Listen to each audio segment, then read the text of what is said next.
Have you ever wondered what happened to Jacob's twin brother Esau? We often focus on Jacob's story, but today we're diving into a chapter of the Bible that feels like its own epic movie. It's the incredible story of how Esau, the rugged brother, the man of the field, went on to found a powerful kingdom all his own. Let's journey into the lost history of Edom. So, remember where we left off. Jacob and Esau had that huge emotional reunion after 20 long years apart. It was amazing. But what happens after the big hug?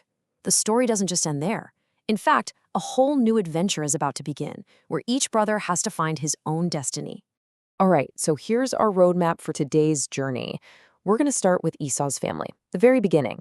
Then we'll see why he and Jacob had to go their separate ways. We'll even meet the people who lived in his new home before him.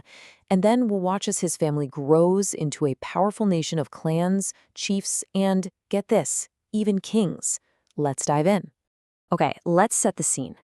Picture the sun-drenched hills of Canaan. This is where Esau and his father Isaac have been living.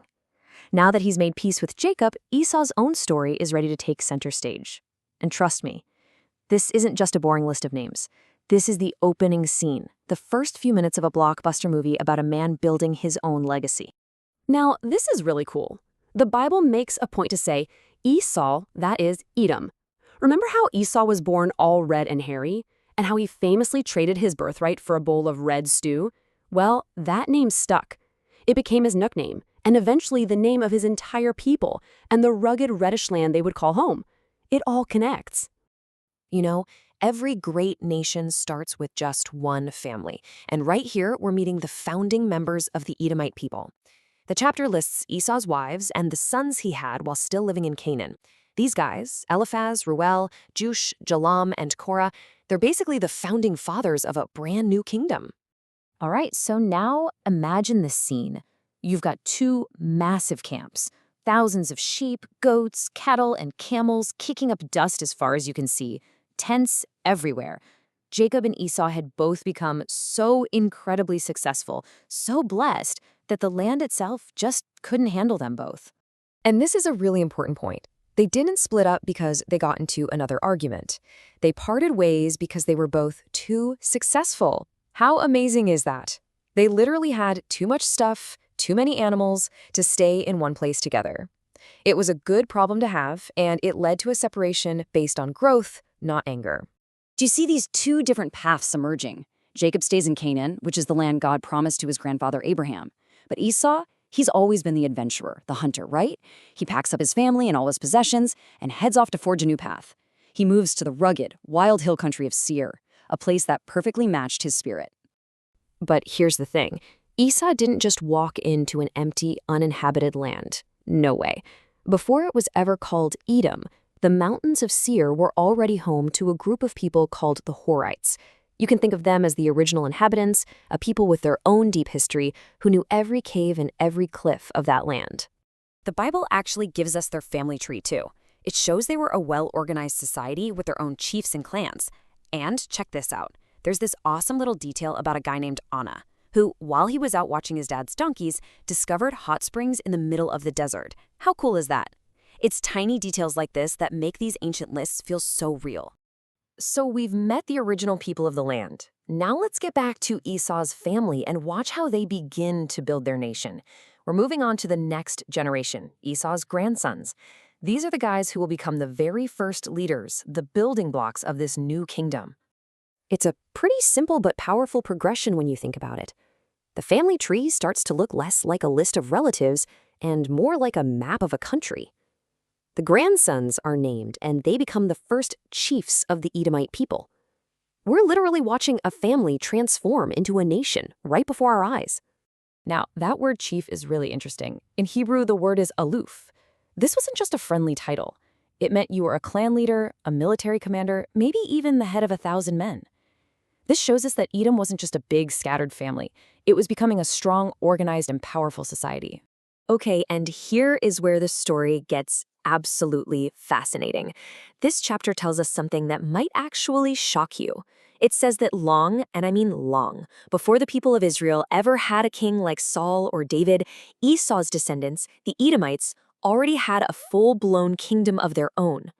Just listen to that line. It's so clear, so powerful, it's stated as a fact.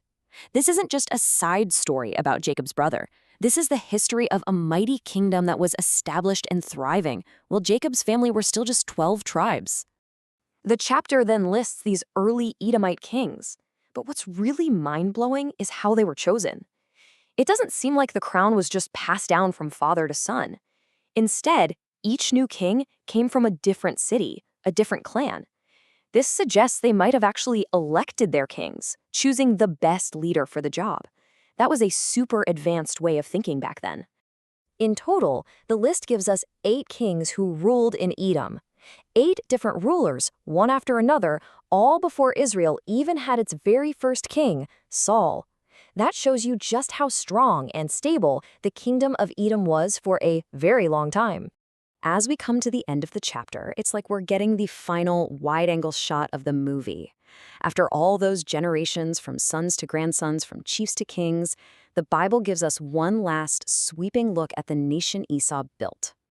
And there it is, the final, powerful summary. It's like the camera pulls back to show us all the towns and families spread across the land, and the narrator tells us that this entire powerful nation, it all started with one man. This is Esau, the father of the Edomites. What an incredible legacy. So, what can we take away from this ancient story of family, clans, and kings? How can this epic history lesson actually help us become better people today? Let's zoom in and see how Esau's story can improve our own character. I think the biggest lesson here is so important. Esau and Jacob didn't part ways out of anger. It was a mature, grown-up decision. They realized they both needed their own space to thrive, to grow, to build their own legacies.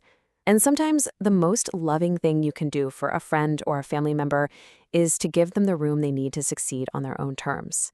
So, here is your mid-dot challenge for this week. Practice healthy separation. First, try to recognize when a friend or sibling needs their own space to work on something they love. Second, make sure you celebrate their journey, even if it's totally different from yours. And finally, if you're the one who feels a bit crowded, try having a calm, kind conversation about finding your own land to grow in. Thank you for joining us for this complete journey through the Part S. We hope these ancient truths help you and your family improve your own dimensions this week. If you enjoyed this full chapter deep dive, please like, subscribe, and share which part of the journey touched your soul in the comments. We'll see you in the next chapter.